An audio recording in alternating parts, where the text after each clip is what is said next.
welcome back to Raw 12:51 AM and welcome back to the return of the Warwick F1 show. We took a bit of a break over the summer. My co-host went away to India and we couldn't record any shows, but we're back with now 4 races behind schedule. So we're going to pile through them all. Starting with the final European races of the season, the triple header that took place. Safe to say it was dominated by Max Verstappen, obviously taking the wins at the Belgian Grand Prix, the Dutch Grand Prix, and the Italian Grand Prix. We'll cover all of them and obviously everything that came with it. Belgian Grand Prix, Max Verstappen's dominance, Lewis Hamilton's first time he's been eliminated in a first lap crash for a long time. Can't even remember the last time that happened. We will also obviously talk about Ferrari messing up for the first time of 3 races, and we do have a Ferrari fan on the show today, so I'm sure they'll be very happy to talk about that. Then we'll move on to Zandvoort, obviously the race where Mercedes were looking like they could challenge for a win, maybe not guarantee it, but it was all paid by Yuki Tsunoda, sent back out onto the track seemingly inexplicably. Obviously the conspiracy theory to cause a safety car for Max Verstappen, and then Lewis Hamilton again being put on the run tyres and suffering from that. Then we will dive into the Italian Grand Prix, again won by Max Verstappen, but a lot more to talk about at the rear of the grid as well as before and after the start of the race. Obviously before the race we didn't even know where anyone was starting for a number of hours. Then we saw Nick de Vries put in a brilliant performance, probably cementing his status as a Williams driver next season, especially with the announcement that Nicholas Latifi will be leaving the sport. It's a sad day in the studio and we have to talk about that. And obviously we'll be talking about everything else that came with the Italian Grand Prix, including the ending of the race. Should races be allowed to end under the safety car? As we are recording this, we are still waiting for the budget cap announcement. So if there is a sudden shift halfway through the show, it will be because we've seen that news. We'll talk about it. Is it Aston Martin? Is it Red Bull? Is it another team entirely? Have Ferrari and Mercedes been sending all the messages Red Bull's way to try and hide from the fact they were the ones to breach the budget cap? And we'll also be looking at our predictions for the Belgian Grand Prix and making some predictions for the Japanese Grand Prix, a race that starts at 7 o'clock? 6 o'clock? 6 or something. 6 o'clock. I truly cannot wait to watch that race in bed with no one around me. But, yep, I will introduce all of my guests now. Obviously, I have my co-host Chinmay. How are you doing after the summer, Chinmay? Yeah, it's been alright. I'm a Red Bull fan, so I'm pretty happy about the recent results. I am so jealous of you. But yeah, but it's still like painful to watch the Scarlet speedsters just completely fall to every single race. That bit is just painful to watch, and in a way, it kind of ruins the happiness because there's no one to ask for Verstappen to actually compete with. Yeah.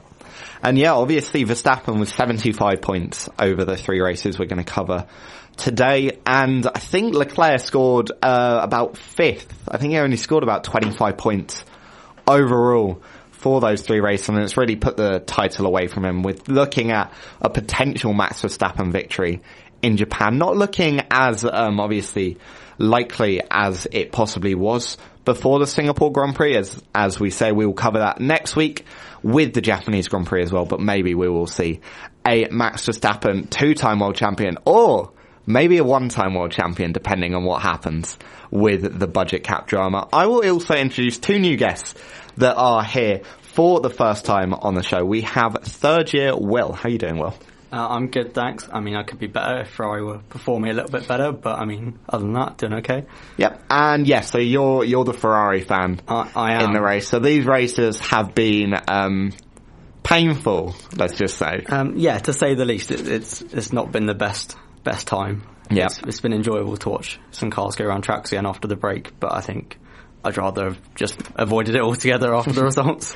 Well, we will come and discuss, obviously, all of the Ferrari issues that they have. Some big, obviously, with Belgium, some a bit smaller with Sainz in Zandvoort. And we are joined by another first-time guest on the show, Luke, a fresher, if I'm right in saying. Yes, I am, yeah. I'm Luke. I'm a Mercedes fan, especially George Russell. And, yeah, it's been topsy-turvy, to say the least. I mean, we've had a few good races, chances to get on the podium, been on podium a few times, but could have been more in probably all three races. But yeah, satisfactory so far. Yeah, I mean, you're probably lucky you're not on next week, obviously, with Russell having a less than stellar performance at the Singapore Grand Prix. But again, we will talk about that next week. And instead, we are going to dive back almost a month, more than a month ago.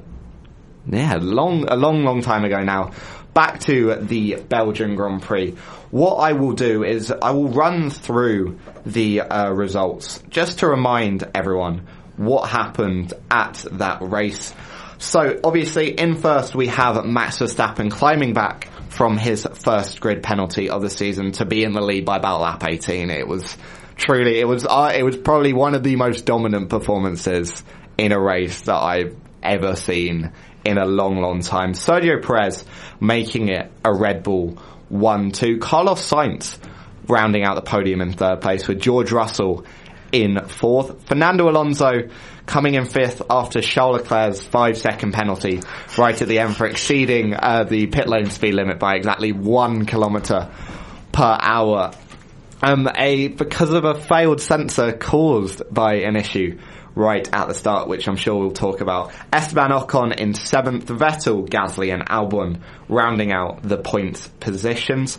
Lance Stroll in 11th, Lando Norris and Yuki Tsunoda in 12th and 13th, Guan Yu Zhou in 14th, Daniel Ricciardo in 15th, Kevin Magnussen, Mick Schumacher and Nicholas Latifi, the final finishers, before we had Valtteri Bottas, who was cruelly punted off by the GOAT on lap 3, and obviously Lewis Hamilton retiring on the first lap after a collision with Fernando Alonso right at the start. And we will start with that.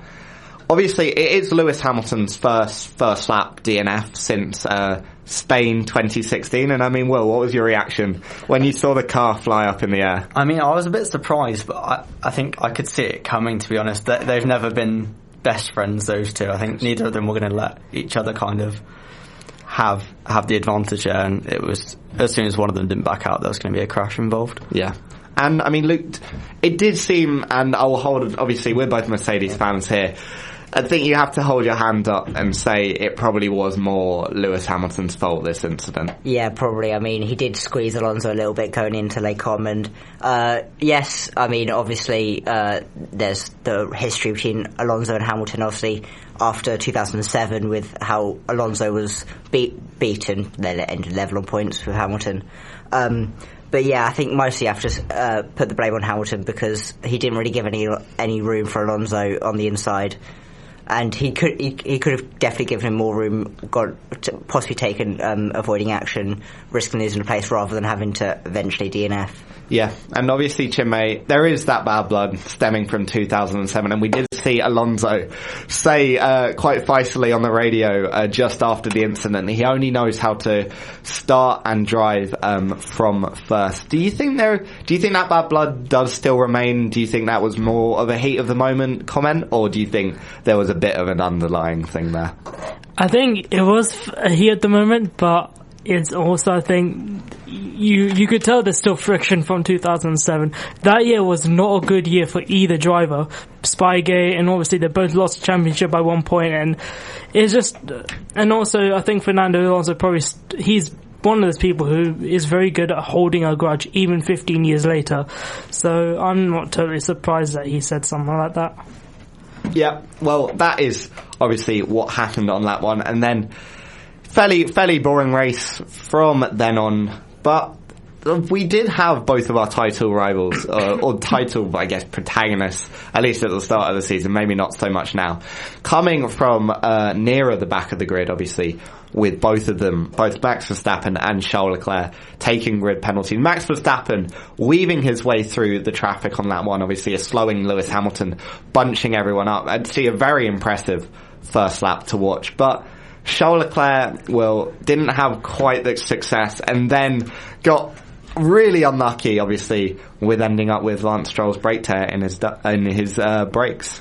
It was an okay start by Charles. I think he managed to he was 1 or 2 places behind Max at the end of that first lap, so he was making progress. But I think as soon as he had to make that stop, it was kind of tyre dead, kind of killed his race, and then Ferrari just did a Ferrari for the rest of the race, and he couldn't really get back into it. Yeah, and obviously, Luke, it did seem like this race, probably more than any other this season, just seemed Red Bull like they were on a whole other level in terms of the car performance. I mean, come from even when he started, was it 14th, and everyone seemed to have him down as almost everyone had him down as the favourite to win, which just shows obviously the talent of Max. I mean, obviously as a Mercedes fan, I don't like to admit how good he is, but you have to admit, but also the speed of the Red Bull. I mean, how can a car start 14th and still be arguably the favourite for the win? It's ridiculous. Yeah, I mean, were you expecting a 14th to first drive? Yeah, I was expecting it, but not that quickly. But I mean, we're going to probably talk about this later. But the fact that in Italy, Red Bull could still afford to put a medium downforce wing and still have the same straight line speed as everybody else, and still have one of the fastest, just shows how good dominant that Red Bull is, especially in straight line, which is really important at Spa. Yeah, and it wasn't just a straight line as well, obviously, with the Kemmel Straight and going through Blanchimont. You do need that fast spot, but it's always the second sector. You need a second sector for the high downforce, and that medium wing, Luke, just meant they could go fast everywhere. And Verstappen, I think, took the lead via pit stops in lap 12, I think, and then was in the net lead by lap 18, starting in 14th place. I mean, have we ever seen a driver get to the front that quickly, even in the Mercedes dominant era? No, I don't think so. I'm trying to think. I can't think of anywhere ever where someone's in that short space of time driving from near the back of the grid and ended up in first place on merit, on pure pace, without any sort of luck. I say luck, I mean, you got obviously first lap incident with Hamilton and stuff, but even still, I think even without that, Verstappen's going to be in the lead roughly the same point anyway, so that pure pace, I don't think we've ever seen it before. It's crazy.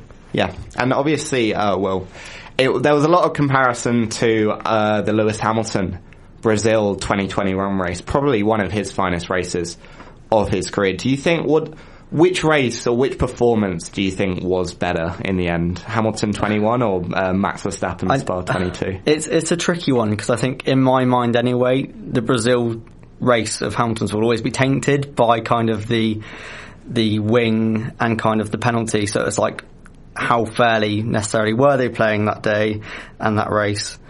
And obviously it was the sprint race as well, so he did get that extra kind of 20 laps to kind of get up to 10th from last. Yeah.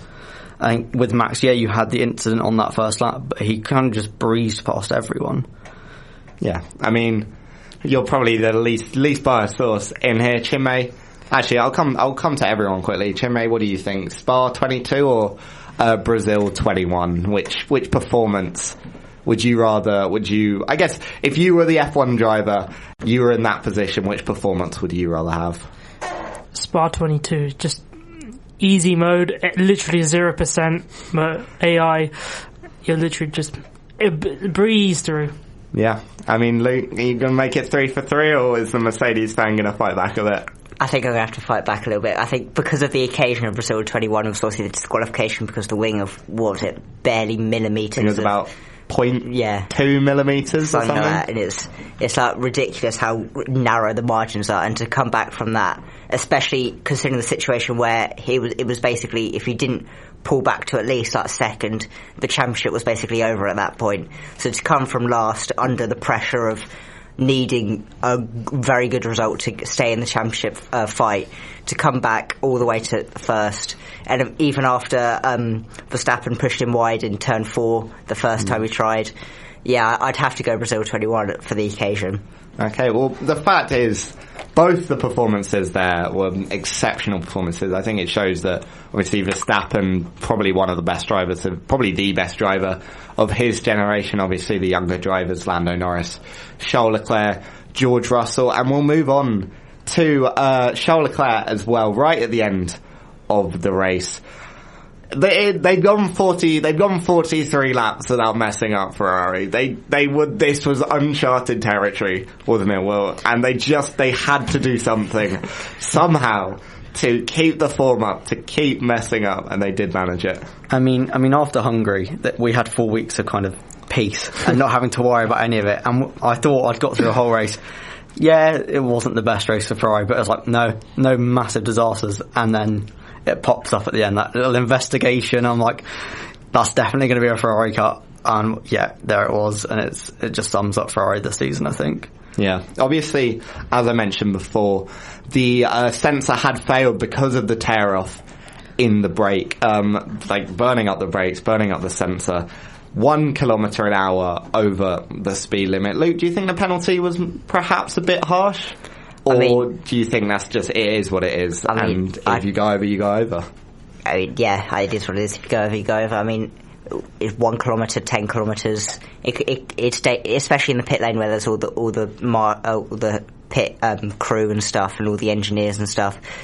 One thing goes wrong and it could end in disaster. I mean, you have to stick to that limit, especially when the safety of other people are concerned. So yeah, I think it is what it is, and he deserved the penalty, yeah. Yeah. And Chinmay, do you think they did need to risk it? Do you think they should have gone for the fastest lap? Obviously, Leclerc hadn't even got the fastest lap in the first place after he pitted, obviously coming out behind Fernando Alonso into 5th place. So didn't get the fastest lap, then lost the position. It's about the biggest own goal they could have done at that point, wasn't it? Yeah, instead of they're trying to get 1 extra point, but instead they lost 5, 6, 7 points instead. It would have been 5th to 6th is 2 points. 2. But yeah, so 3 yeah, points. 3 basically. Yeah, but still, it's more. They lost more points than they could have earned, and the fact that they're calling it close with Alonso coming anyway, so they shouldn't have made that in the first place anyway. It is what we call the Ferrari master plan. So at that point, Leclerc was, so before the end of the race, Leclerc I think was about an 80 odd points behind. So just sort of still in the championship. So do you think that may, like, we're thinking about it now, obviously 114 points, I think, after the Singapore Grand Prix. But at that point, there's less races. Obviously, we've had 3 races since then.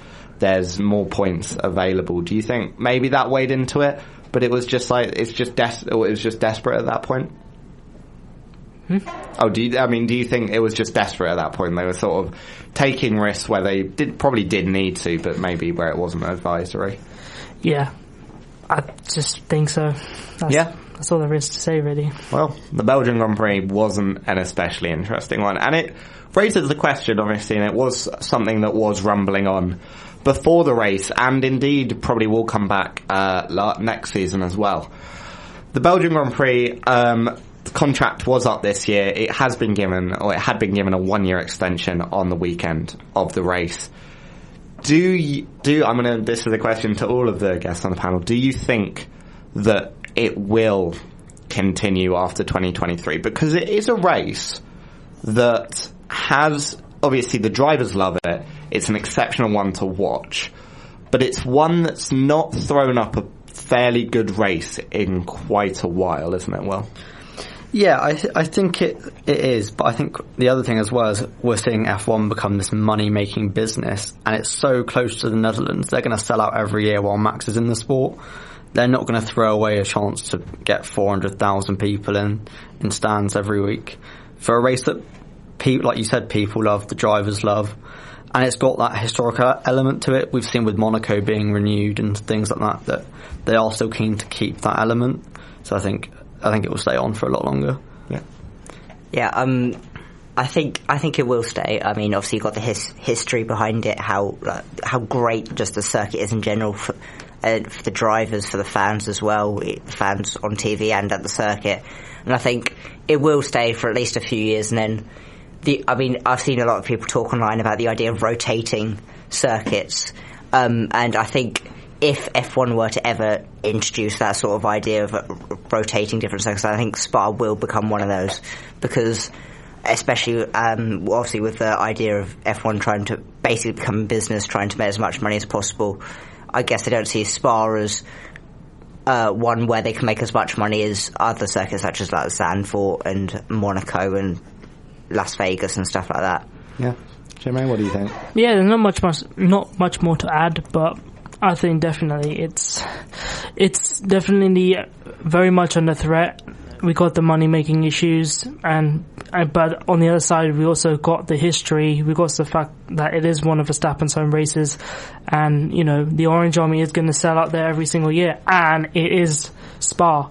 You can't really have Formula 1 without Eau Rouge and Raidillon. So yeah, and obviously sometimes it does come with the weather. Obviously we did see that in 2021, maybe a bit too much rain there, and again when we come on to Singapore we'll be looking at how much rain is too much rain and how long should we be waiting and why should we have gone racing at least half an hour before we did. But that is for Singapore time, that is for next week, and we'll just finish off with the Belgian Grand Prix. As ever, we do give the ratings out of 10 for how the race was, so we're just going to finish off with that. I'll go to Chinmay first. What would you give the Belgian Grand Prix out of 10? I'll give it a 6. Because it wasn't a terrible race, but it wasn't a good race at all. I think 6 is kind of like the average. 6 mainly for bonus points for the Latifi being Latifi. Yeah. Luke? Yeah, I'd give it a 6 as well. I think, obviously, Spa is normally, it's the spectacle, you like going up Eau Rouge and Raidillon and stuff, but the racing, it wasn't amazing, but it's not like it was horrendous, there was no overtaking, and there was action throughout the race. So yeah, I'd give it a 6 out of 10. Pretty average. Yep. Well, I think I'll probably go with a 5. I think after like the first few laps and once Verstappen had kind of passed everyone, kind of the intrigue and suspense was kind of gone at that point until when Ferrari decided to pit at the end and then mess everything up. So yeah, I think I'd probably go with a 5 as well. Obviously it was one of those where there's a bit to talk about, but there's not particularly much. And I think Verstappen, obviously you can't criticise him for winning it so comfortably, but when that does happen, it does make it a bit less interesting. We're going to take a quick break now, and then we'll come on and talk about Max Verstappen's true home race, Zandvoort, obviously the Dutch Grand Prix, everything that happened there.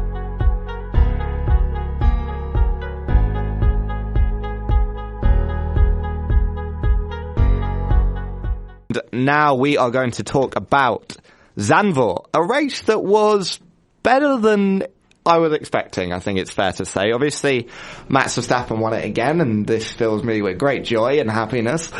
But we did see the small resurgence of the Mercedes team with looking on for at least competing for the win until Yuki Tsunoda decided to break down again. What are we giving it out of 10? We'll start with the ratings out of 10 this time before we finish with it. I'll go to Chinmay first. I'll give it a 7.5, because, in fact, there was not actually a lot of on-track action, but all the incidents basically crafted all the on-track action. And, the biggest one was Lewis Hamilton just falling through the grid because he was just literally left out there. Luke? I'd give it an 8. Obviously Mercedes seemed to be back, seemed to have the pace to challenge Red Bull and Ferrari. And then obviously had all the incidents with Tsunoda retiring, Bottas retiring, going through the pit lane, all the pit stops, all that confusion. Obviously, Sainz's 12-second pit stop, and there seemed to be a lot of. There wasn't many overtakes and on-track action, but all the action that not necessarily off the track, but that were played in with strategies and stuff. Especially considering Zandvoort last year wasn't exactly enthralling either. That was a pretty boring race. For the track itself, I think it was a good race. Yeah, 8 out of 10. Yeah, and well, yeah, I think I'd agree with an 8. I think especially when you cause so much chaos on like F1 Twitter, you can't give it a low rating. Everything just exploded after like Tsunoda came back out. Everyone was like, "What's going on?" I think just the chaos and the drama. We need to do a show on F1 Twitter at some point. It'll be the most beautiful show. Yeah. Team LH's so-called conspiracy theories. We can have a good time with that.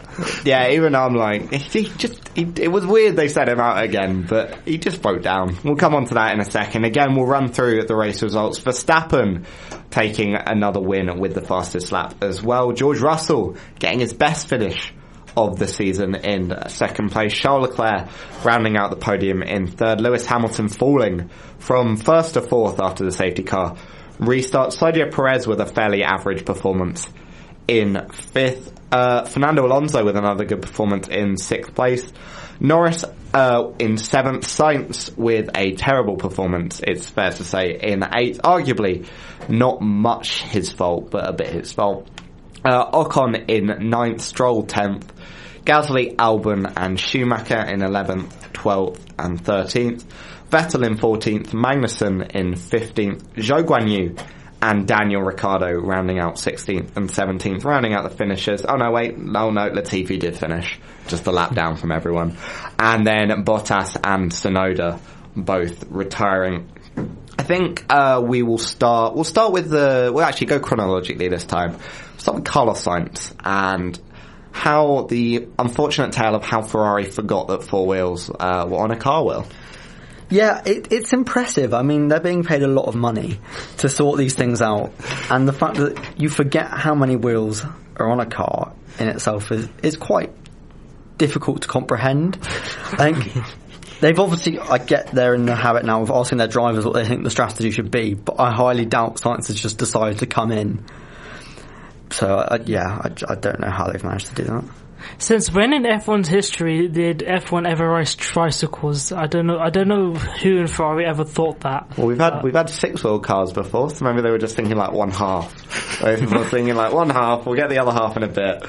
But yeah, Luke, it's not a brilliant look when especially after just coming off another pit stop like calamity with Leclerc, obviously not getting out ahead of Alonso, and then like forgetting a wheel for Carlos Sainz. Yeah.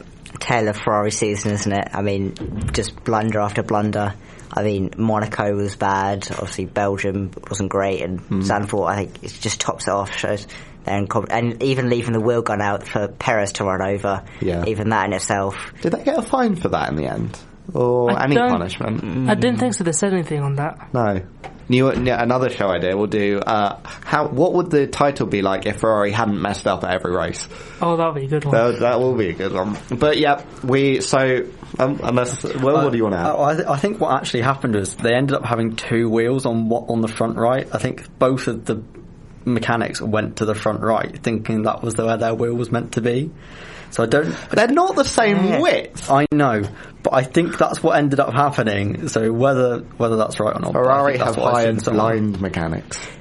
Yeah, that's just it's impressively bad, and that did really sort of hinder Carlos Sainz's race. He never really recovered from that point. I mean, he was just driving quite slowly that day. Yeah. He wasn't having a great one. You can't really overtake at Zandvoort very well anyway. It's very difficult to follow the car behind. So. Yeah. Well, Carlos Sainz, terrible race. A team that was having a better race, at least right until the end, Mercedes. It was looking hopeful, Chinmay, that Mercedes actually, this and Silverstone, they were looking like their chance to win perhaps Spain as well, depending on if Lewis Hamilton hadn't been punted off by Kevin Magnussen. Is it something? What do you think it was that made these races similar? That they were so close to the front. I don't know. The actual pace of the Mercedes compared to the Red Bull and Ferrari, it's a bit like McLaren in that respect. Like, you don't know how exactly quick they are relative to the front runners. Sometimes they're like really much at the front of the midfield. Sometimes back in the midfield with Mercedes. Sometimes they're really close. Sometimes they're not. I think. I think possibly the fact that the high-speed corners really suits the Mercedes, and probably that's one of the reasons why it was so good at those 3 tracks, and at least with Zandvoort, because straight line speed isn't as much of an issue compared to the other tracks, and Hamilton was possibly really able to fight for that win. Oh, high-speed corners. We're coming to Suzuka. We might have a chance. When will we have a chance? Because it does feel like the more Mercedes go on, Luke, the rest of the season, they were saying they were obviously going to get a win at some point. Do you think that's still going to happen? I want to believe so. I mean, obviously, you still got he still holds the Lewis Hamilton of winning a race in every season he's competed, and I'm sure. I think it will happen. Whether it's Suzuka, whether it's Cota, whether it's Brazil, even. I think Hamilton will win a race this season just because he's got that ability, and just to on a lap, just to bring out everything in the W13 and manage. He could stick it on pole, and then just if he had to park the bus and just hope for defending against whether it's Verstappen or Leclerc, I think he could do it.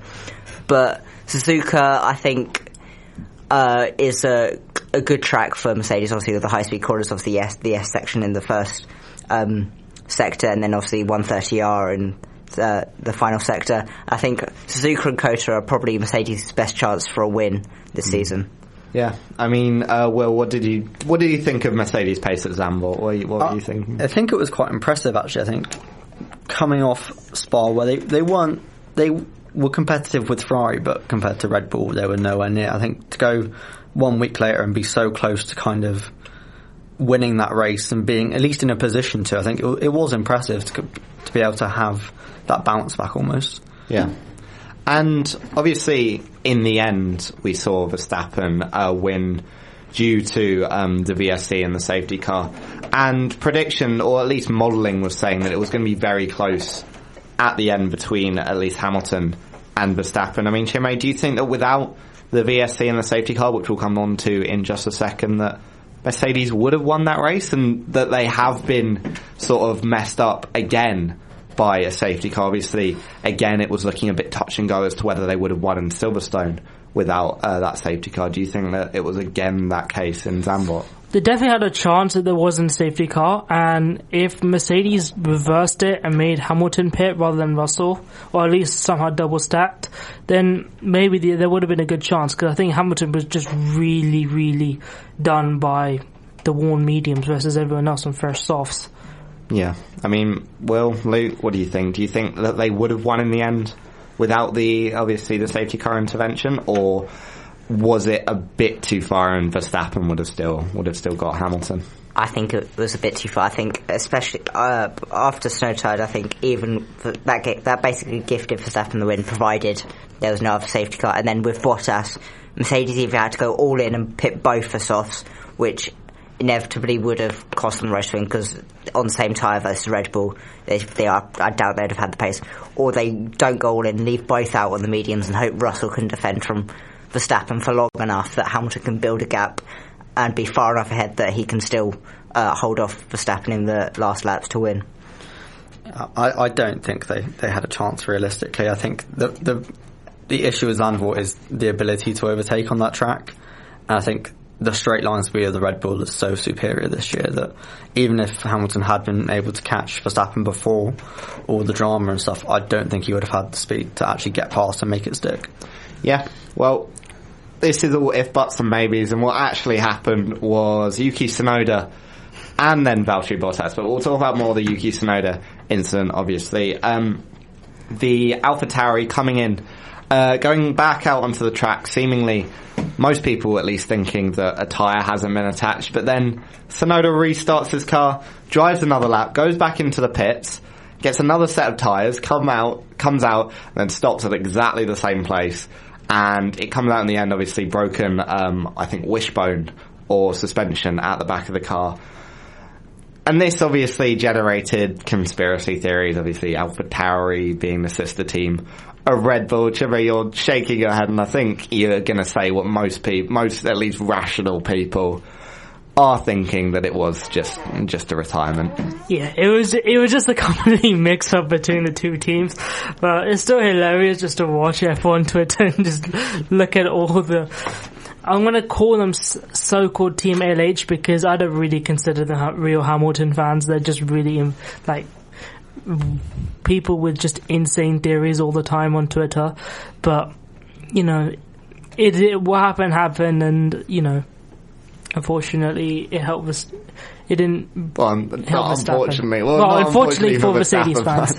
Well, for me, it was fine, but you know. Yeah, I mean, it was quite an odd decision, Will, them sending him back out onto the track, wasn't it? Do you think that was the thing that probably generated the most, not controversy, but the most reason for people to believe in the conspiracy theories? The fact that he had stopped and then went into the pits. Theoretically, the car was safe there, the race isn't affected, but then he gets sent back out. Yeah, I think that was the main issue. Like, especially like by the time they sent him back out, it was at least 1 or 2 laps down. Like, you're not going to get any points, especially with the cost cap and everything this year, and trying to save engines as much as possible. It seemed like a dumb reason to send him back out. So I think that's what caused a lot of the conspiracies. Yeah, I think even the fact, like, even if it had just been like a tyre had fallen off and that had been the case, and it has caused a VSC, I think there still would have been some controversy about them forgetting to put a wheel on the car or something like that. Yeah. I mean, Luke, do you agree? Do you, obviously, Mercedes fan, do you think there was conspiracy theory, or do you think it was just a standard DNF that did just benefit one car over another? Yeah, it's just a standard DNF. It's just a coincidence that it was an AlphaTauri or this team of Red Bull. And I think obviously they were so concerned about the idea of a tyre being loose, and then when he came for his pit stop after he stopped and then went back out, they were checking his seat and seat belts and stuff.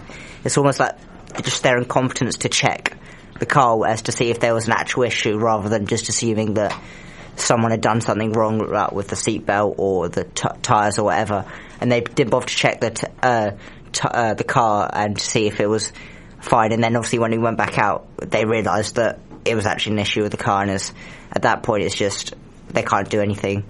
So yeah, it's just a coincidence that it ended up being an AlphaTauri and it benefiting a Red Bull.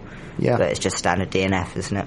Yeah, and that did lead to probably the final big talking point of the race, obviously the Mercedes pit stop strategy. So after the VSC, both Mercedes double stacked to bring in onto the medium tyres. It's looking like a fairly innocuous 1 or 2, 3 at that point. Maybe they could have caught Verstappen, but overtaking him, very unlikely. Then Valtteri Bottas breaks down on the pit straight. It takes an age for the safety car to come out, which again, I mean, Will, you're sort of making a face there. It took so long for the safety car to come out when he's on the inside of Tarzan, turn 1. It's such an obvious safety car. It's such an obvious safety issue. Why did it take so long? I don't know. I feel like we've seen this all year with the FIA just taking ages to make decisions. Like, it just reminded me of like the DRS decision in Imola. Like, they just took so long thinking about everything. I think going back to like Abu Dhabi last year, which might give some people a bit of PTSD. Don't do that. I think just the whole of the FIA are just so scared to make decisions now. They're just taking forever. It seems weird as well, because on some decisions they're so like safe. Again, the rain, especially this season, we've now had 3 races where there were decisions about stuff during the rain. Obviously, with Monaco and Singapore, when to send the cars out, with Imola when to open the DRS or allow the DRS to be back open, and yet they do stuff like this. The car's so obviously on the inside, and it might have been, I haven't seen confirmation that it might have just been a camera, but obviously green flagging it when we're still seeing like marshals on the track in Singapore. It's such an odd, FIA they're bouncing around between safe and unsafe at like record levels, aren't they? The one thing we hope for consistency, but in fact this year got much worse. Yeah, all I can say, Michael Massey would have thrown my yellow flag, thrown the safety car. This is maybe an unpopular opinion, but apart from the final few races, Massey wasn't actually that bad. Yeah. I'm sure I know, I'm actually going to agree with you. We need Michael Massey back. Well, we need the rebel. When we do our F1 unpopular opinions show, because we've now got 3, we're basically planning the show on this one as well. When we do that, that's going to be my one. Michael Massey wasn't actually that bad until the final 3 races, but that's by the by.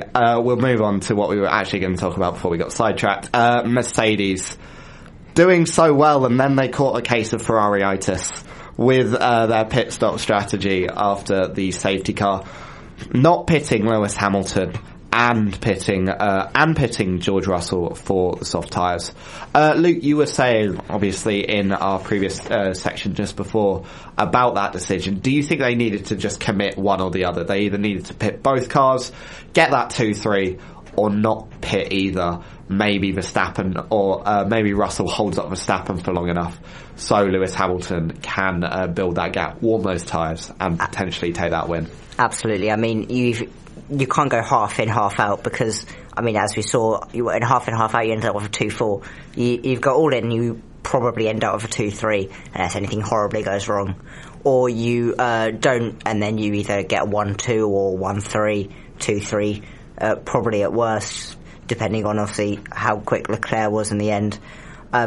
But yeah, I think they had to go either completely one way, pit both, and hopefully hope that they had quicker pace than Verstappen, which, to be honest, I don't think they would have done.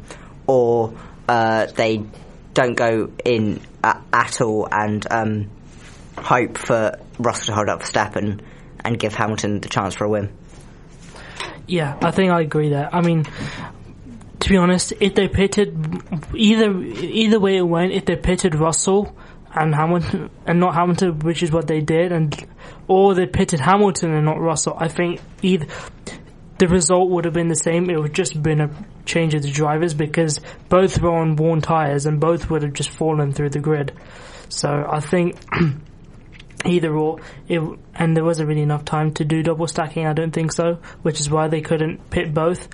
So I think I don't think there's really anything else they could have done. Yeah, and Will, just to add to that as well, obviously it was George Russell's decision himself to come into the pits. Do you think that Mercedes did need to overrule him there? That if they had maybe thought about it a bit quicker, they realised they could have held Verstappen back? Or do you think that they'd already made that mistake and they were trying to lessen it a bit by letting Russell pit? I think by the time that decision was made, it was too late. Maybe if they thought about it sooner, they could have pitted. I don't think they could have done it both ways, and I think leaving them both out, would have just been a massive mistake. Like, they would have lost so many positions. Whereas at least by pitting one, they've limited the damage. So yeah. I think, and because the safety car went through the pit lane, it would have been so unsafe to pit both. Yeah, and obviously Lewis Hamilton very angry with the decision. It's something we've not. It was seemed to be like genuine anger as opposed to the like traditional "my tyres are gone" anger, like the he'll get through it anger. It was like, because you'd have to say, I mean, Luke, it did seem to be at least at the moment, maybe not after the next few races, but at least at the moment, his best chance for a race win, and to keep that record that I'm sure he's never really expressed like interest in the records, but I'm sure every F1 driver wants to, and that is wants to have the records, and that is a record that only he has, the only driver to win in all of the seasons in F1. Yeah, exactly. I mean, with him now, how many records has he got? You can't count how many records he's got. And I mean, to be honest, I don't think he. Obviously, I think he'll care, but it's like if he doesn't, it's not gonna like destroy his motivation or anything. He doesn't get a win. Obviously, he knows the performance of the car, especially relative compared to the Red Bull and Ferrari. But yeah, I think obviously to keep that record, and obviously it was his best chance. I reckon it will be his best chance unless he gets ridiculously lucky in any of the races to come. I think it was his best chance for a win this year. Yeah. I mean, do you think Hamilton was justified in how he reacted? It wasn't too bad. It wasn't like a Max Verstappen after Singapore qualifying reaction. It was sort of like a measured Lewis Hamilton anger, in a way. Yeah, this is probably one of the least angry reactions I've seen from Lewis Hamilton over someone like that. But yeah, I can completely feel for him that when he's in that position, because he was just left out to dry there, while Russell was the one who benefited from the safety car, and Hamilton lost out again. So yeah, I mean, Lewis, any final words before we take another quick break?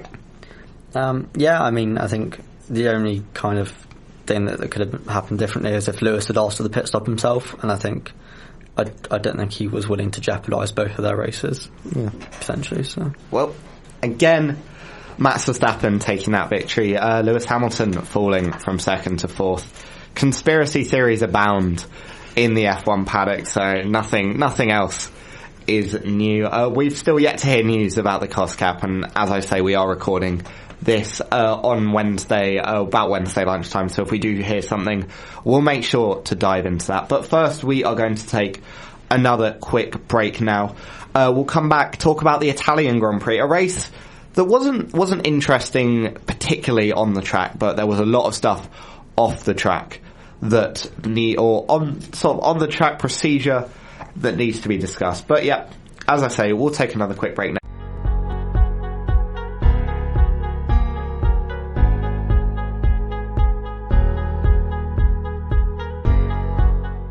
welcome back to the Warwick F1 show. We are going to look at the third race of the triple header, the final race of the European season, the Italian Grand Prix. As I was saying before, a race that was weirdly, it was like interesting but in weird ways. It wasn't the most interesting on the track, and at this point Italy never really is. It's another one of those where it's good but it's not good. It's a weird one. But yeah, as I was saying, lots of interest on the track, off the track, before the race, at the end of the race, all over the place. As we did with the Belgian Grand Prix and the Dutch Grand Prix, we are going to go through our top 10s, or what we give the race out of 10. And this time I will start with Luke.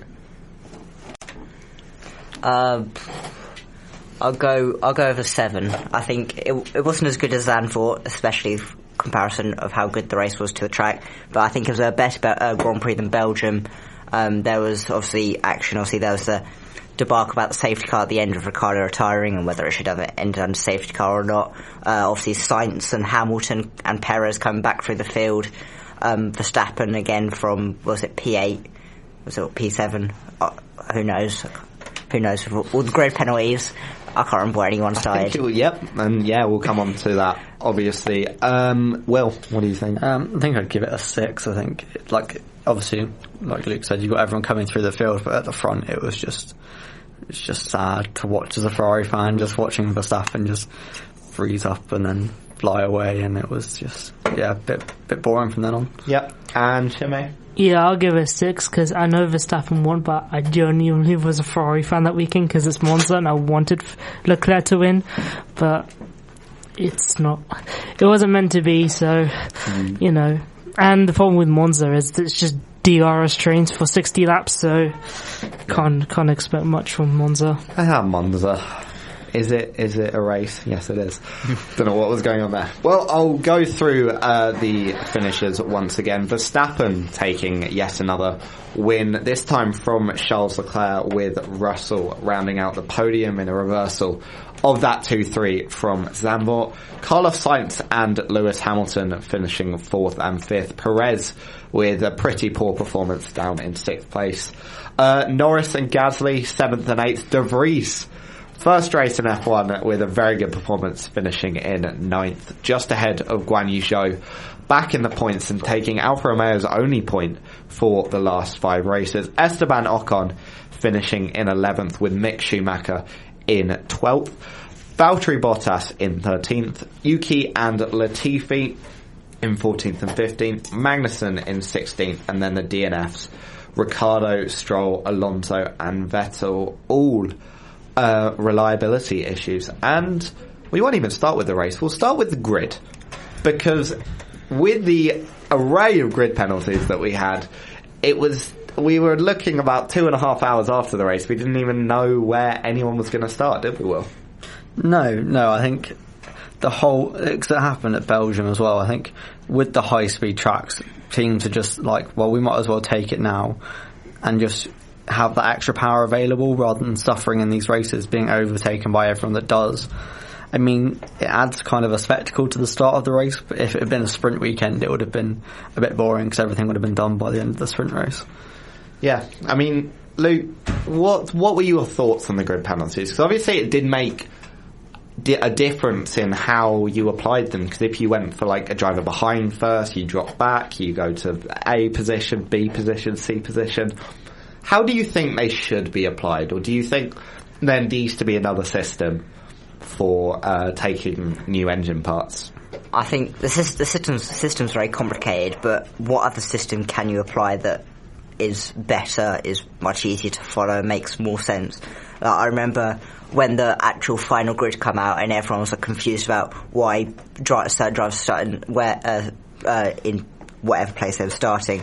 I remember seeing a graphic, I think it was on Twitter, about how they applied the grid penalties, and it's really confusing because you apply like the small 5-place ones and then like the back of the grid ones, and it's really confusing about in which order to apply the grid penalties.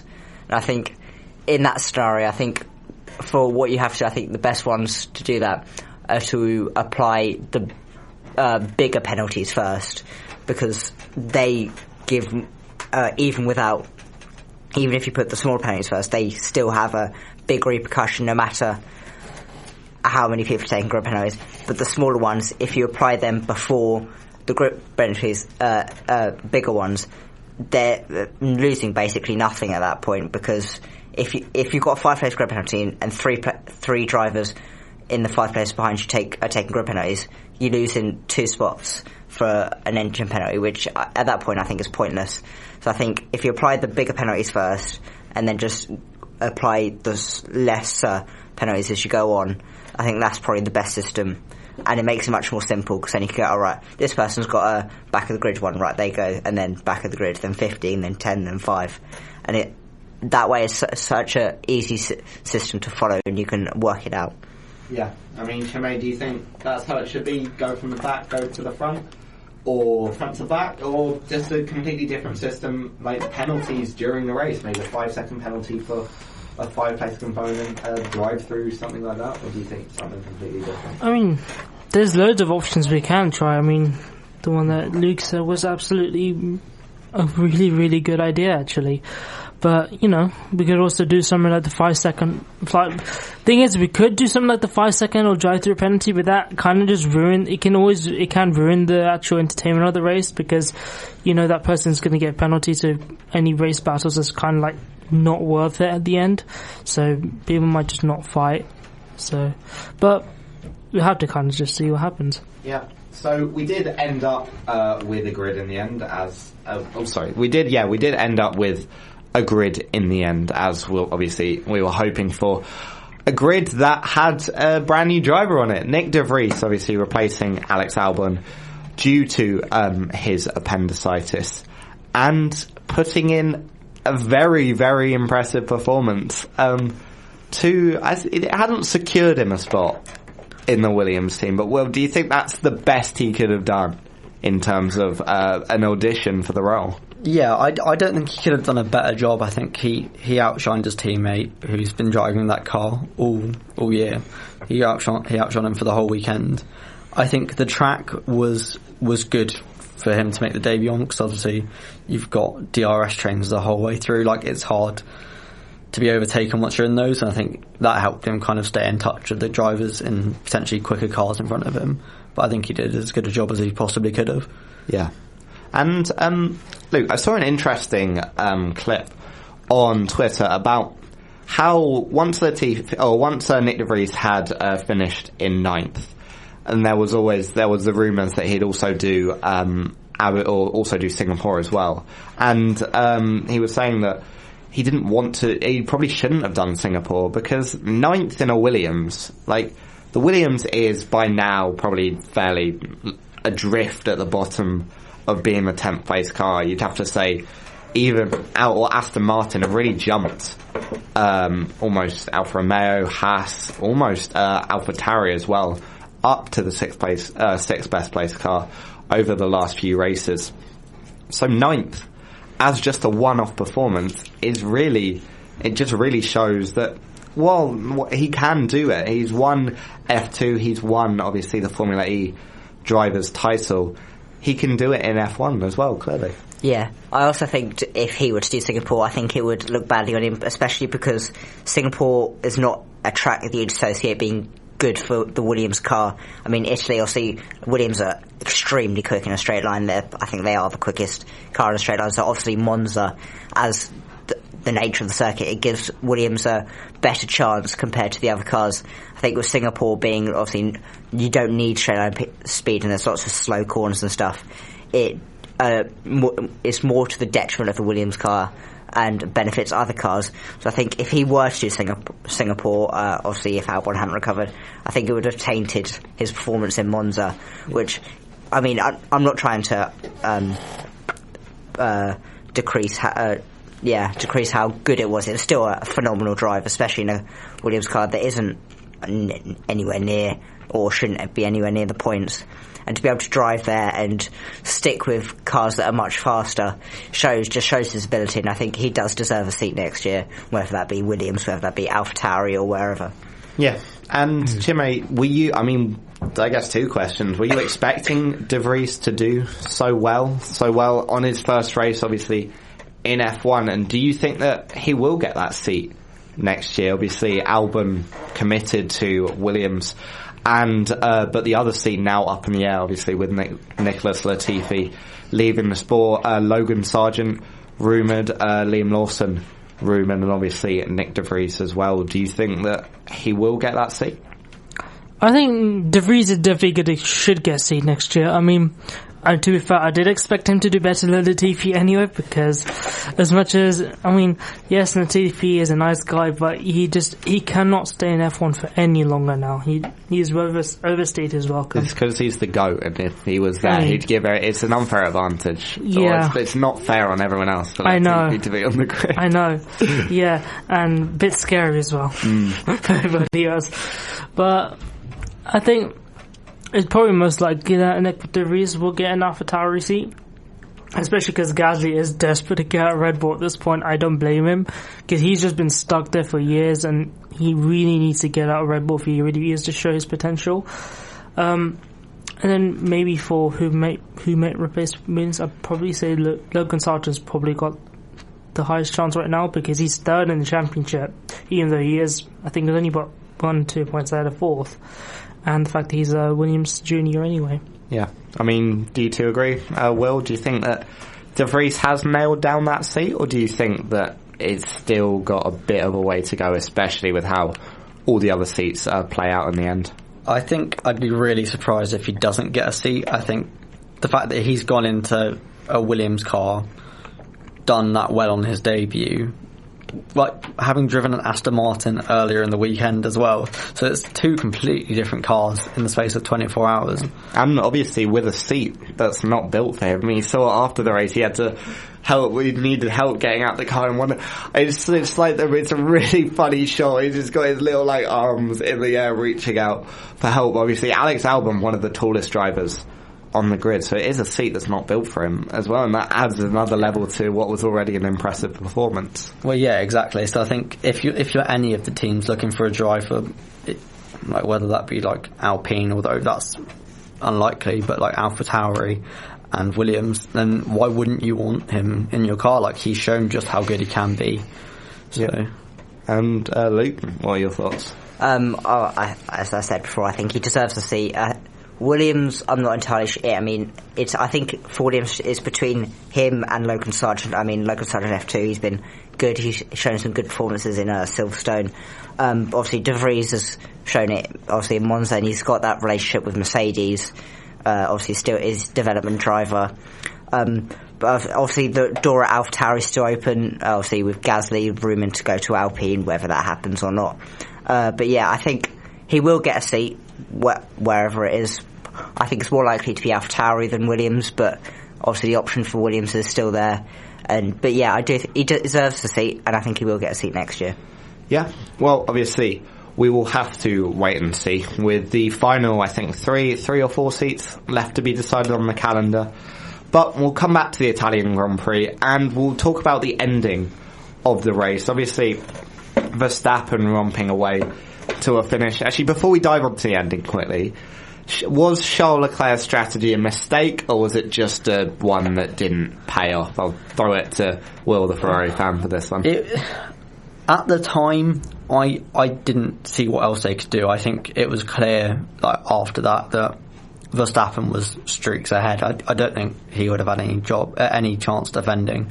So I think their best chance was just to protect his second place and just get to the end as quickly as possible. Yeah. What do we think? Agreed? Or it was just like one they couldn't really do anything about and went for a strategy that maybe was a bit suboptimal, but that's with the benefit of hindsight. Yeah, I don't think there's more to add there, to be honest. Yeah, I think with the benefit of hindsight, I think we could say, it was a stupid decision. They shouldn't have put him under the VSC. It was so long to go with hindsight. But in the moment, I mean, if you've got a VSC and you're in the lead and you've got option to pit, especially when he started on the soft tyres, didn't he? And they weren't going to last too much longer. It's like, you might as well take that gamble, especially with Verstappen and his pace coming up behind you. I think it was a gamble worth taking, and it just didn't pay off. So, yeah, I think as well, like throughout the season, we've seen Ferrari's tyre deck has just been dreadful, and it's cost them a lot. So I think had they not come in and then had extremely bad tyre wear, everyone would have been like, why didn't you pit? So I think they're almost just kind of covering themselves from the backlash of not pitting under the VSC when they had the chance. Yeah, I think it was the yellow overalls. That's what cost them the very, very bad looking yellow overalls. But we'll come back onto the end. The Monza curse continued with the winner of last year's race not finishing. We've had it with Charles Leclerc 2019 to 2020, Pierre Gasly 2020 to 2021, now Daniel Ricciardo 2021 to 2022. I'm already putting a bet on Verstappen not finishing the Italian Grand Prix next year, but it ended under the safety car. Do you think that was the correct decision, or do you think we need to not be ending races under the safety car? I don't know. I mean, I watch a bit of IndyCar as well, and if there's ever any kind of like yellows or like need to stop a race, they will red flag it, and I think that could be an alternative. I think restarting under the safety car would have been a bad idea, especially with Abu Dhabi last year. It would have everyone would have just been so confused about why they've done it again.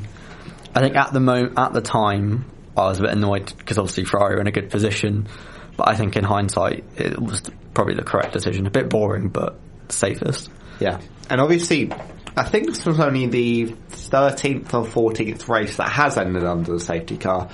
The last one being 2019 Bahrain, as far as I'm aware, unless I've forgotten one. I think so. No. Someone go. No. 2019 Bahrain. That was one with the clear engine issue. Yeah. I think it did end under the safety car. That's how he kept third place in the end. Mind you, we are the encyclopedia of F1 right here. So it might have been. I don't think there are any in 2020. There might have been one later on in 2019, but I'm not sure. But going back to it, it's not a common occurrence, is it, Luke? It's not one that you look at and say, "Oh, this happens every race. We need to change it." Is it just a quirk of the sport that sometimes safety cars or VSCs benefit some people, sometimes races end under safety car?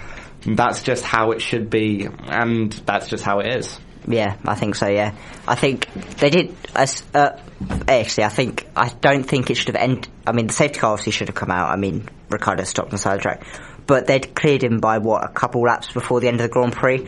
I reckon they could have got away with bringing the safety car in even for a one-lap shootout, and especially I mean, I don't want to go back to Abu Dhabi last year, but I mean, doing that at Abu Dhabi, ending the safety car with 1 lap to go, and then not ending it at Monza. I mean, I know it's different race directors, but you've got to keep some sort of consistency. I don't mind whether you just end all races under safety car and you get into that situation, or whether you, unless it's obviously physically impossible, like the barrier's broken or whatever, not trying to get racing in at the end of the race. I think you have to keep the consistency, whichever way that might be.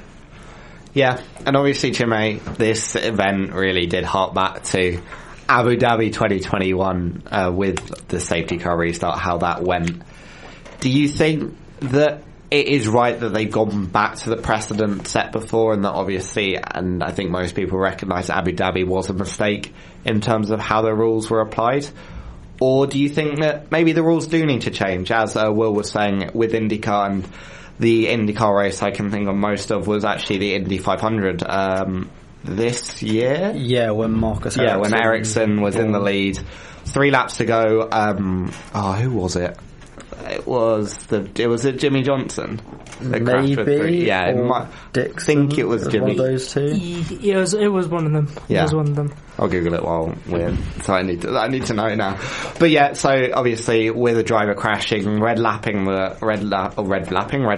the race with 3 laps to go, allowing for that 3-lap shootout. Do you think that's how it should be, or do you? And to be honest, that's how we've seen it in a few races last season as well. We saw Baku. Realistically, probably could have been just a safety car for a fine for just 3 laps and end the race there, but we did red flag it.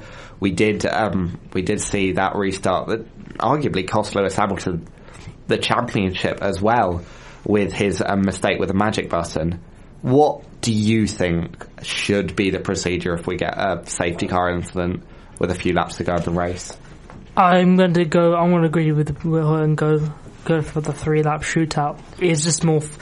I think it's just more for the entertainment spectacle itself, because at the end, yes, I get that F1 as a motorsport, safety is a priority, and I feel like if even if it's like 5-6 laps to go, just red flag the race, restart it, that way with a 5-6 lap shootout, instead of ending it under the safety car, it's just more entertaining for the fans to watch. I think it would just really add to the credibility of the spectacle of the sport. Yeah.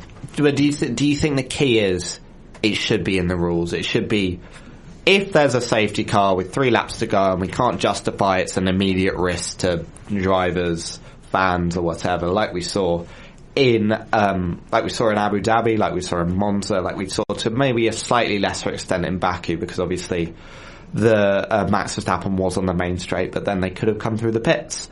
Do you think that we just the FIA needs to draw a line in the sand and say, if there's a safety car with less than like 90 or with more than 90% of the race distance completed or something like that, then we will red flag the race. We'll do a standing start, we'll do maybe a rolling start, but we will aim to finish the race in time. Do you think they just need to say it, and do you think it's that lack of clarification that is the problem here?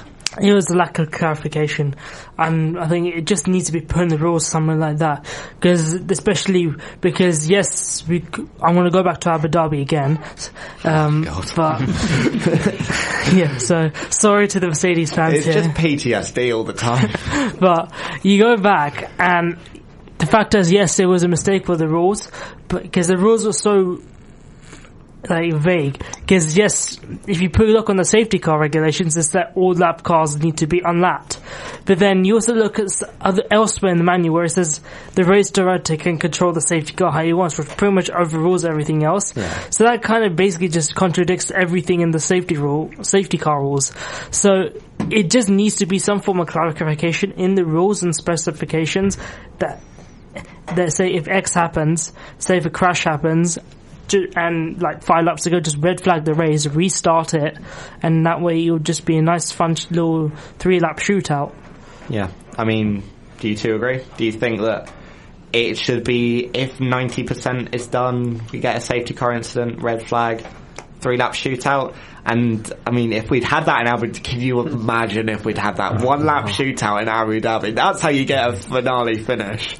But yeah, I think you could don't necessarily have to red flag it immediately. You could have the safety car out, and if you got down to say 3 laps remaining, then you red flag it. You give everyone a fair chance to put new tyres on. You have a standing start again, and then it's down to the drivers how the race finishes. Yeah, I don't agree actually. I think because especially if you're doing a standing start after red flag, which I mean pretty much all are nowadays. The idea of a crash happening, possibly fatal into a turn one, especially after a restart, it's just much higher than even after a safety car of a rolling start. The chance for a crash that could kill someone or seriously injure someone, and if they did change rules to that, if there's 5 laps or less to go, we red flag it and do it, and then that happened, everyone's going to just say, why did they change the rules? Why didn't they just keep it as under the safety car? I mean, I think it's just an unnecessary risk to take, just purely for entertainment purposes, where if it's possible to get the safety car in with it all fine, you can still have the entertainment of 1 or 2 laps if possible left, but you don't have the necessarily increased risk of a big crash, of potentially fatal injury, stuff like that. I think it's fair to say that we've all obviously got our opinions on it. There's points on both sides, but it's just a clarification. With so much with the FIA that needs to be done, it needs to be, we're either going to do this all the time, we're going to do that all the time. And as is a lot of the time, it's not there. And yeah, I can't think of anything else that happened at Italy that was too interesting. Lewis Hamilton had a good race for once in his life. I mean, it was the first time Leclerc had back-to-back podiums, I think, since Saudi Arabia and Australia. Oh, that is a depressing statistic for a that's Ferrari fan. sad. But I was quite happy because it'd been ages since that had happened. So at least there's some kind of consistency. It was so funny when it was like 6. It was like the podiums for it was like Perez, Sainz, Russell, and Leclerc. It was like 6, 6, 6, and Leclerc somehow on 5. Like it's with like all of them wins for like Saudi Arabia. No, but apart from that, Italy wasn't the most interesting one. So we are going to take another break now. After the break, we're going to come back. We're going to do our predictions for the Japanese Grand Prix. We're going to look at our predictions for the Belgian Grand Prix, because we haven't been making predictions since that. And we will reminisce on the career of our GOAT, Lord Latifi. We'll have a quick chat about how his time in F1 was he in the sport for too long? How much money did his crashes cost? And everything else that came with it.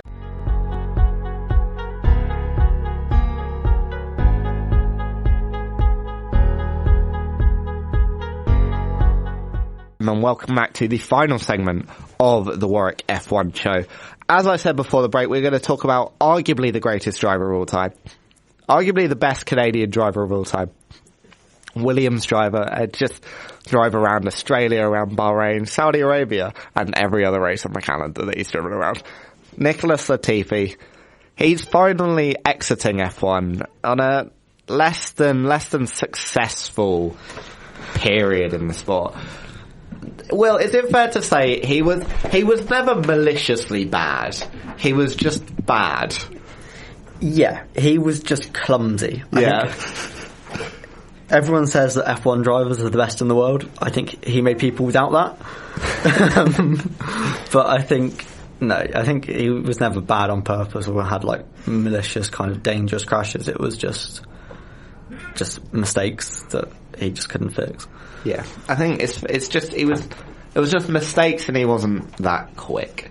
Yeah, literally, that's what it was. Probably in the sport, he sort of went through like a renaissance period of being in the sport for so long that he became a meme in a way, and he was like hated, but then everyone loved him because he just was there. And to be fair, first driver to score for Williams in 2 years. So make of that what you will. I mean, true. What is your favourite Latifi memory? Crashing in Abu Dhabi. Why did I remember that just after I brought it up? It was a really bad thing to say. Yes, obviously decided, not really decided the Abu Dhabi, the catalyst for the drama, if you will. But yeah, he just not hung around for a bit too long, but he was never one. It's like F1 is like the 20 best drivers in the world, and I think it's fair to say that he was never really one of them. And there are obviously a few other drivers on the grid that is a bit suspect. But I mean, what do you think? Yeah, well, when he first entered sports at 2020, I wanted to give him a chance for that. Right, to be fair, even though he lost the F2 championship to De Vries in 2019, and you think, De Vries probably should have got the seat over him instead, but I wanted to at least give him a chance to see what he could do. And I mean, the Williams in 2020 wasn't great. He couldn't really show what he could do. 2021 was a bit better. Still didn't do as well. And then it's just this season it's really fallen off a cliff. Really, just crashes and mistakes. And it's just you could just see he's not F1 material in the sense that he's not the pinnacle. Like, there are drivers out there who deserve a seat over him. Not that he's a bad driver, I'm not saying that. Obviously, we're all trying really hard not to be mean to him, I can tell. I mean, Timmy, you want to say something?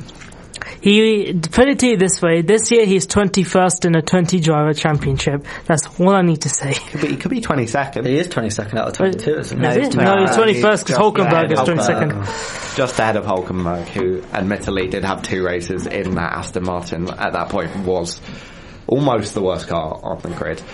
Where do you think, and we'll just finish it off here because obviously we want to move on to our predictions. Where do you think he'll go next? So obviously we've seen we've seen some F1 drivers who didn't necessarily have success in F1 go to other places and do really well. Takuma Sato obviously still doing really well in IndyCar. Anthony Davidson had a stint in F1, very good in the endurance scene. Do you think Latifi could do something like that? Do you think he could go to endurance racing? I don't think he'll head to endurance racing. I don't think he can go more than 6 hours without a crash. So I think he'd struggle in that aspect.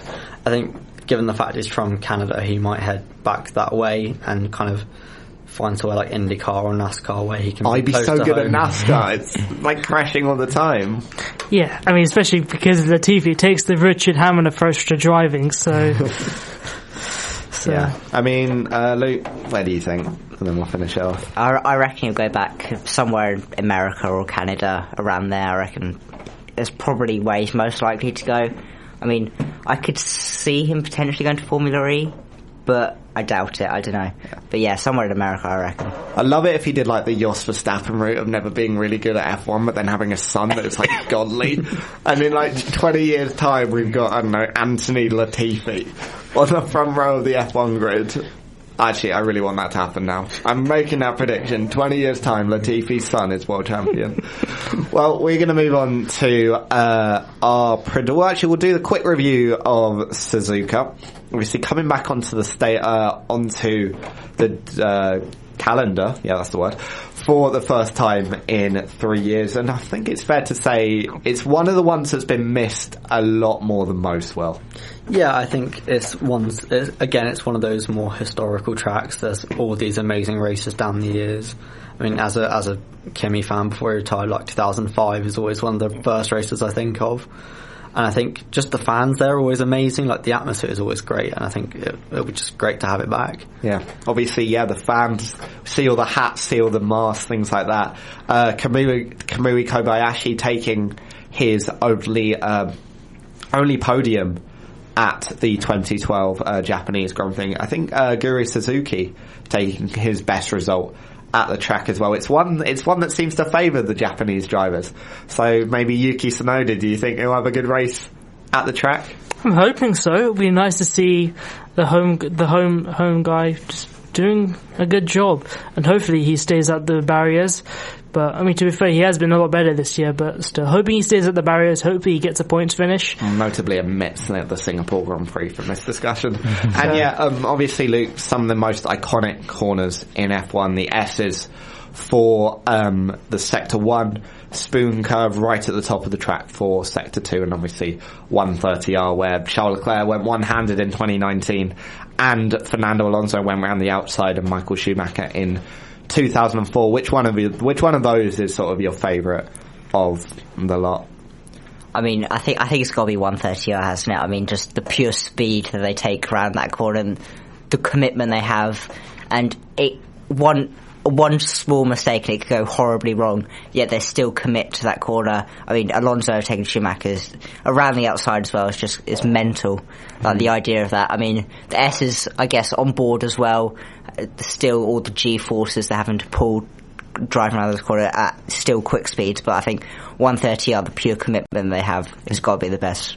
I'm just disappointed we never got to see like the W11 or the RB18 go around the S's, because that car would have been on rails going through there. I also feel like if we'd had it last year, we might have had a recreation of like past events with just Hamilton and Verstappen just crashing into each other at the first quarter. Well, maybe it was better that we didn't go there last year. But we will move on to our predictions, and then we'll go into our prediction game. And I'm going to throw it over to Chinmay now, who will explain it, or am I thinking of something else? Well, it's been a while since I'll basically just re-explain what we do. So it's a competition between me and Will that, with an as of yet undetermined prize that we need to talk about. Yeah. A pint at Circle. Yeah, probably. So basically we just predict the podium, and then we have like a 3-tier prediction. So we have a 1 point. So something pretty safe might happen. Then we got a 2-pointer, something a bit less safe, a bit more unlikely to happen. And then we got a 3-pointer, which is like completely over the top, very, very unlikely to happen. Or unless like extremely, extremely specific. And yeah. And the points going into Belgium was a 38-34 to Will, because we did pretty atrocious with the Hungarian predictions. I feel like I remember we were really bad. We both got like 1 point each. Yeah. So, but yeah, I think I hear you've done very well this time. Yeah, I did. Someone did. Don't forget, we made these predictions for Belgium about a month in advance. Yeah, I think we did. Because we made it about a month in advance. So I'll go through the podium first. I predicted Verstappen, Perez, Leclerc, which is top 2. Yeah, and just the wrong Ferrari driver. Yeah. But as you said, Verstappen, Leclerc, Hamilton. Because I think that time as well, there were loads of rumours about a big Mercedes upgrade coming there well. were, and then that didn't work. Yeah. And then Leclerc had a tear, and Ferrari. Then Hamilton had Alonso and flying. Yep. And then so what does that 5-3 for the podium? No, it's 6-3. Because there's 3 points for correct position. No, that's you're what right. We're doing. Completely forgot about how we score on my own game. And then 6-3 to you then. Yep. And then for our 1 pointers, I said AlphaTauri finished in the points and Pierre Gasly was P9. Yeah, that counts. And then you said the Piastri driver we decided because we had the whole fiasco. It wasn't decided till after. We knew Friday. I think was it the Friday of the Dutch Grand Prix? Yes, it was all because I confirmed. remember being annoyed that it came out about a week after we did it. So one more point for you. So 7-3 now. Yep. And then the second one was we actually were complete opposites on this. I said that there was no rain at all in the weekend, like during the competitive sessions. Whereas you said there will be rain in the competitive session. Yeah, there was no rain. And there was no rain, and it was bone dry the whole weekend. And it was drizzling for practice. Was it? Actually, it was, wasn't it? Wait, was it drilling? I can't remember. I'm pretty sure they use inters during practice. Let me have a look. Belgian. Well, yeah. No. I'm not. Said no rain. Yeah, I said no rain. No, if I might be wrong there, but it was But while you figure out, I'll just go through the third 3 pointers. You said that there will be an overtake and no Rouge and Radi one. There was no overtakes there. No, you're right. The closest was Vettel cutting back on Gasly. Yeah, that was at La Source. Yeah, that was at La Source. So there was nothing there. But I said that in the top 8, that there will be 2 different drivers of each different engine supplier. So there will be 2 drivers of Mercedes engines, 2 drivers of Red Bull powertrains, 2 of Ferrari, and 2 Alpines. And if I'm not mistaken, the standings of the race was that obviously Verstappen was first, and I think Perez was also in the top 8. Perez was second. Yeah, Perez was second. I forgot that was one of the. Wait, so hang on. What did you? Let me get the results up. And I've got that. I've got that already. Anyway. Okay. So basically, I said in the top 8, there'll be like two drivers will have. There'll be like 2 drivers of different engines. So like there'll be 2 Mercedes, 2 Red Bull, 2 Renault, and 2 okay, so Ferrari. I'm seeing 2 Red Bull powertrains. Yep, we've got 2 Ferrari because there's 2 Ferraris. There are 2 Mercedes drivers because Russell and Vettel. Oh my god, you nailed it! And double Alpines. So. That's incredible. That is so good. So thanks to Vettel, I got that 3 points. That is perfect. I'm giving you... You know what? Even though it did rain, and I will be taking those points away, I'm going to give you the 2 extra points. I'm going to give you 5 points for that prediction. Are you sure about that? Are you sure about yes, that? No, that is incredible prediction. I'm fully letting you have that. Yeah. Because the Red Bulls had to both finish in the top 2. In the top 8. Yeah. There had to be 2 Red Bulls in the top 8. All in AlphaTauri. Yeah. You had to get both Alpines in the top 8. Yeah, that was the one. It was both Alpines in the top 8. Yeah, and then both Ferraris, and especially knowing the form of Ferrari at the time. No, I'm going to give you a full 5 points for that one because that is out. It's not. That's like a properly difficult 3-point prediction to come through. So you can have because it definitely rained in practice. Well, are we still looking that up? I think it said there was rain at the end of FP2. That counts. Yeah. Because I can't lose many more points. So what did that... So you get the 5 for that one, 1 point... For AlphaTauri. And then 6 points. So I got 12 points. 12 points. This is why I do PPE and not a math. 12 points, and then I got 3 plus 1. 4? 2. 2. No, 3 plus 2, because you said rain, there'll be rain. I say competitive. I'm checking myself. I said competitive sessions. Okay. So it didn't rain in quali, as far as I'm aware. No, it didn't rain in quali. And race was bone dry, so... I do not get those points. Did I not get... What was my 1 point prediction?